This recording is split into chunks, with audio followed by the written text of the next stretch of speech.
Dear ladies and gentlemen, dear followers of all transport media social platforms, we are live here from Passion for Trucks, and we have a fantastic guest flying directly from the United States to Belgium. Welcome, Patrick Collignon. You're a man with a wealth of experience in truck production. You were until recently, vice president of Volvo Trucks America, and then you left the company and you founded two companies. One in America called Trova Commercial Vehicles, and last year a European company called Trova. What is Trova about? Well, both Trova Commercial Vehicles and Trova want to help provide a solution to the challenges around zero emissions, zero emission reduction. It are two independent companies, but they're striving for the same product plan, the same market entry, one covering North America and the other covering Europe. Okay. I use the word repowering. This is a word you've taught me a few days ago. What's repowering about? Well, repowering is one of the many solutions that the world will need in order to meet challenging standards.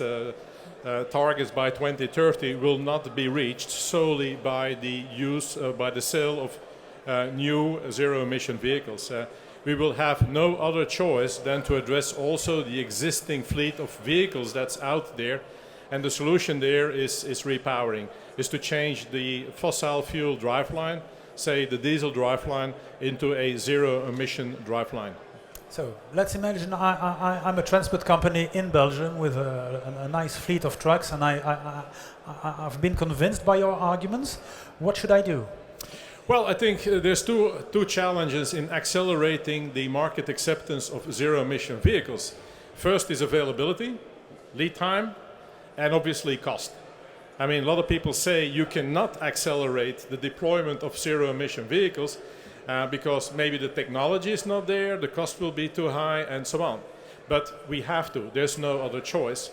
And therefore we have developed a modular driveline system. Right now it's battery electric, but we're also targeting fuel cell technology when the time is there. And the idea is that you bring your diesel truck, and we convert in a very short period of time the diesel truck into a zero emission, in this case, a battery electric commercial vehicle. When you mean a diesel truck, you mean a truck you've already been using for a few years? Yes, I mean, we're targeting, the model is targeting trucks that can be 2 years old, up to 6, 7, 8 years old, depending on the condition of the vehicle.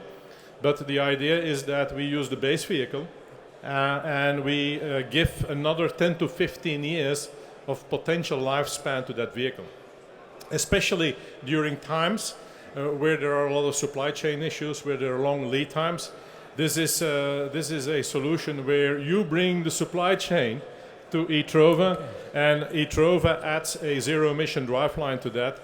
And our advanced industrial process that we have developed or are still in the midst of developing will allow us to do a transplant in 48 hours. So, say hours. 1 week. Yeah, which is quite fast, of course. It is. You bring your truck in on Monday morning, and the idea is that next week, Monday, you drive out with the same vehicle, remanned and with a brand new driveline.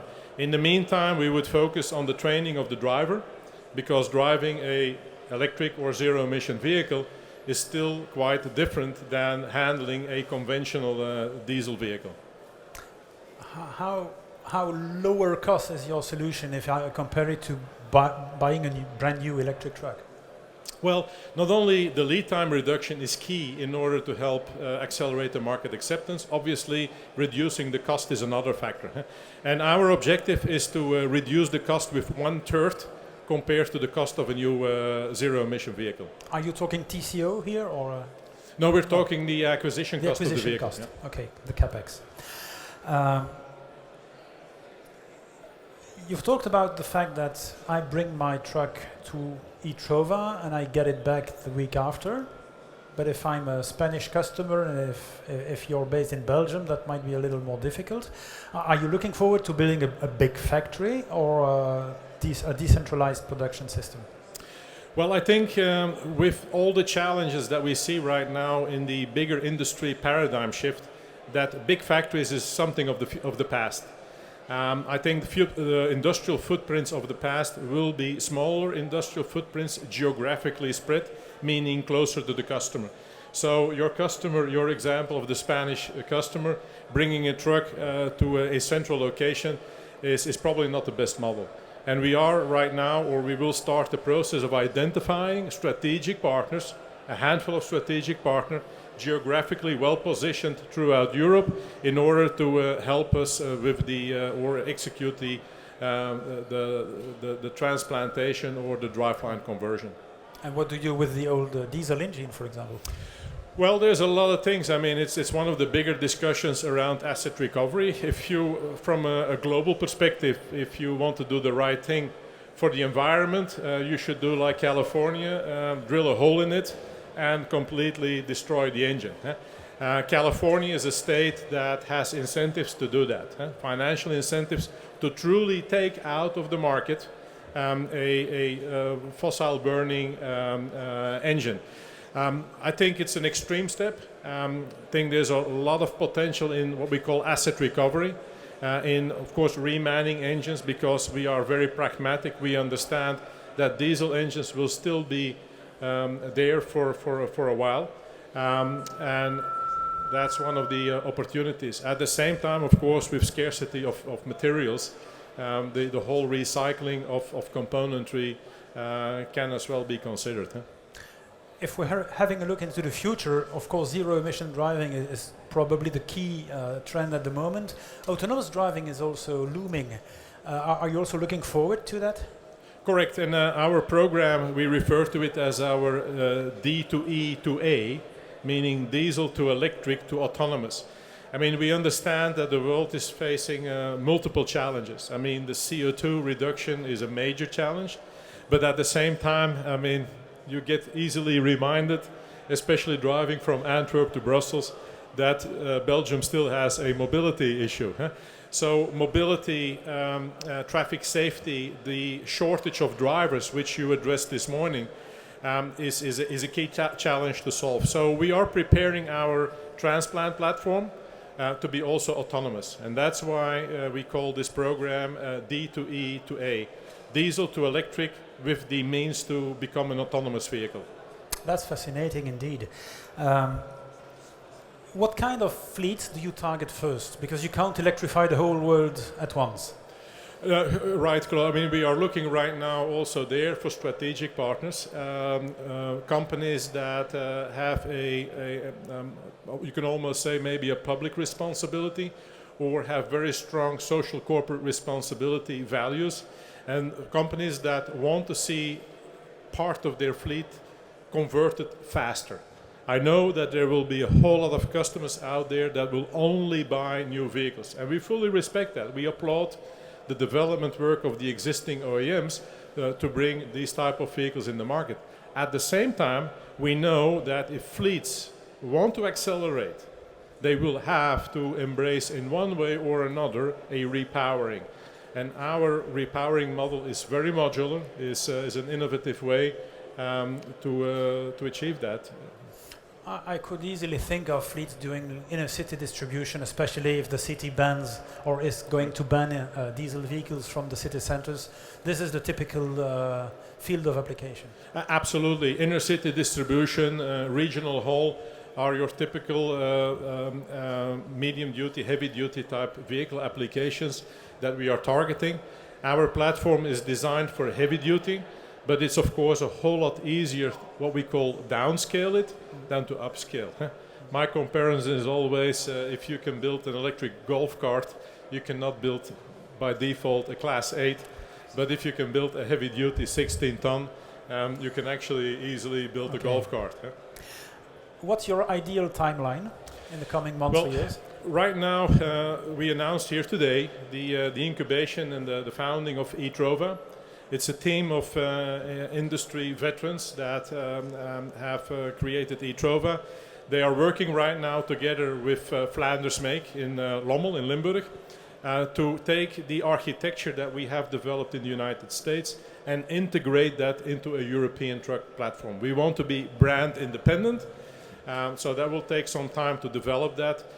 We just started the work with Flanders Make, so a lot will depend on the availability of the first prototype.